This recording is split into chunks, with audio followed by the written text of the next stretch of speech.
Amnesty International Kenya and 9 other human rights organizations have released their Human Rights Jubilee Scorecard that reflects on the achievements and failures of the Jubilee administration under President Uhuru Kenyatta over the past 10 years of his governance.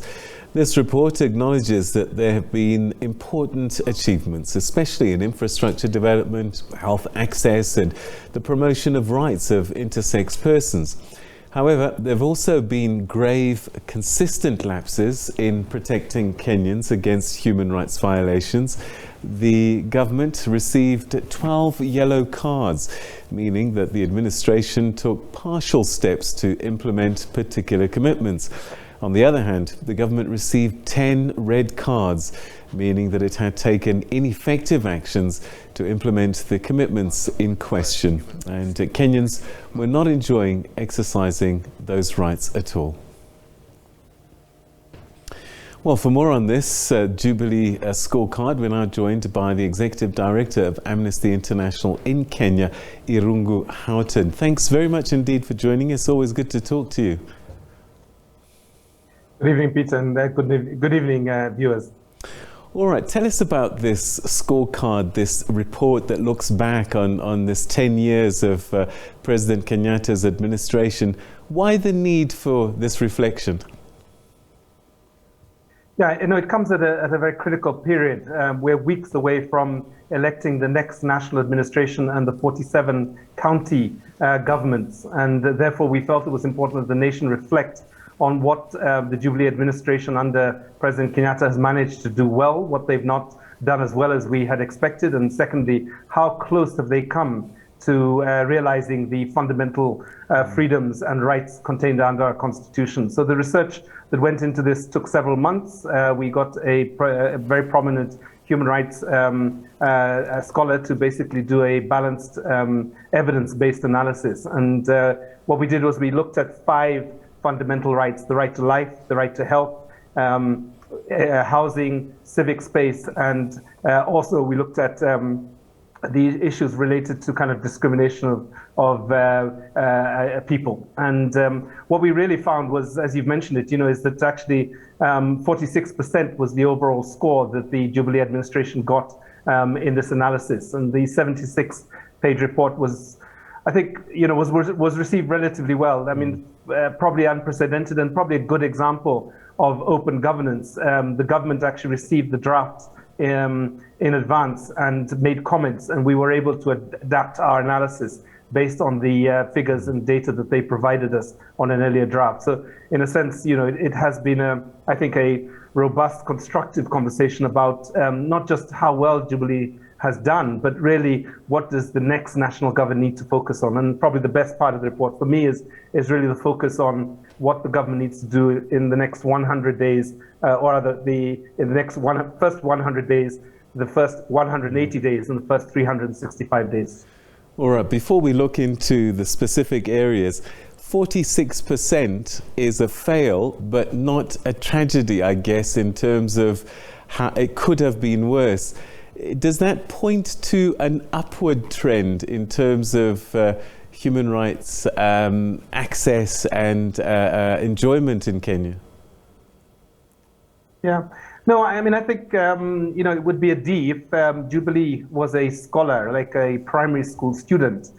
This would definitely be a D. And therefore, I guess the teachers would probably be encouraging the parents of Jubilee to do better the next round. But, Jubilee is not running in the next election. We now have a new set of party alliances. And this is very different, I think, from the South African context, where you have political parties essentially continuing beyond one election. We tend to have one election cycle political parties. So it's probably over for Jubilee. But I think what's really important for those who seek to kind of take over the national government and the county governments is really to look at what are the shortfalls that were there. I don't think we have seen a upward trend, with the exception of probably 2 or 3 areas. I mean, the health areas, the intersex persons and their rights and their recognition under the government's official processes, and then also media freedoms. These are probably the 3 areas that the Jubilee government has done well.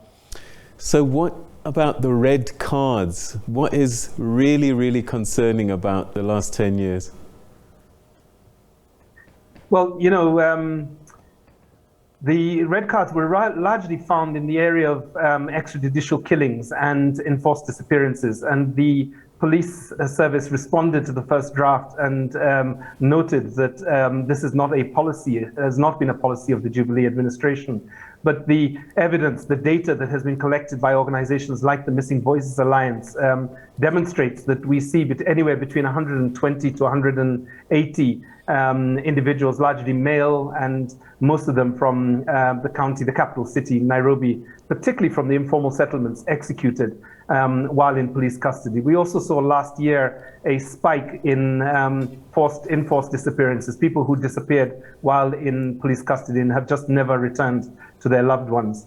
We opened the year in January with no less than 35 bodies floating down the Yala River in a county. And for many of us who actually went to the river and basically interacted with the pathologists, there has been real concern that many of these cases have not led to prosecution of any suspects or, for that matter, any convictions, and therefore they remain mysteries and also a indictment of really the protection of the right to life and the criminal justice system. With the elections around the corner and this report that you've put together, could some of the issues that are in this report be election-related issues that people will be voting on? Yeah, I mean, 6 months ago, it was difficult to get a sense of a big galvanizing idea for this elections.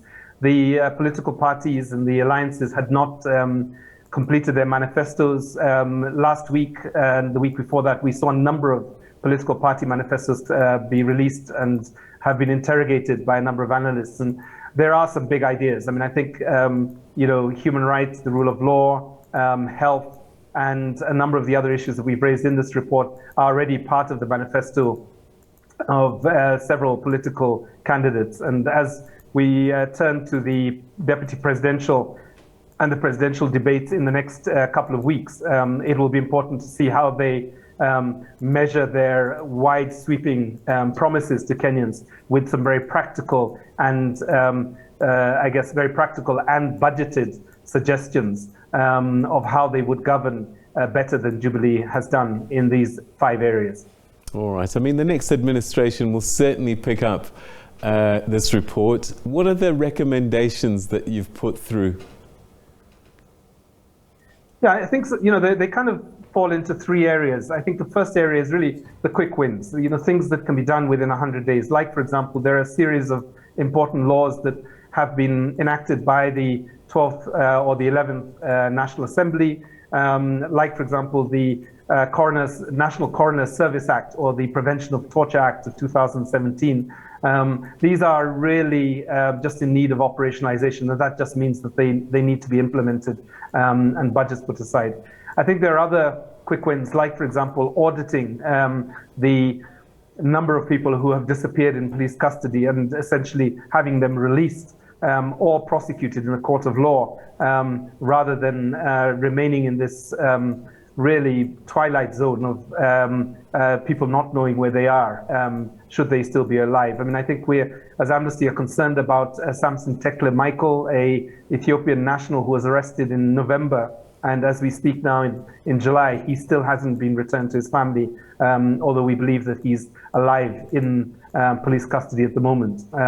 So there are examples like that. The second group of actions relate to new laws that are required. And the third relates to budgetary shifts. And I think this is probably going to be the biggest challenge for the incoming national administration. Like many countries across the world, Kenya is a debt-distressed economy, and the fiscal space for the incoming government will be very slim, regardless whether it is, regardless of which party comes in with which manifesto or which ideological framework they have. They're really going to have to look carefully at how to stop the corruption, stem the mismanagement, and thirdly, think about how to spread the Kenya shilling sufficiently well that we are able to respond to Kenyan taxpayers' needs rather than the needs of our creditors, particularly the Chinese and the European Union. Irungu, always good talking to you. Thank you so much indeed for joining us and giving us some insights on what this report found. Thank you for your time. Thank you very much. All right, that's Amnesty International Executive Director in Kenya, Irungu Houghton, talking to us about this scorecard that President Uhuru Kenyatta's government got for the last 10 years in office, and they got 46%. So huge room for improvement for the next administration, clearly.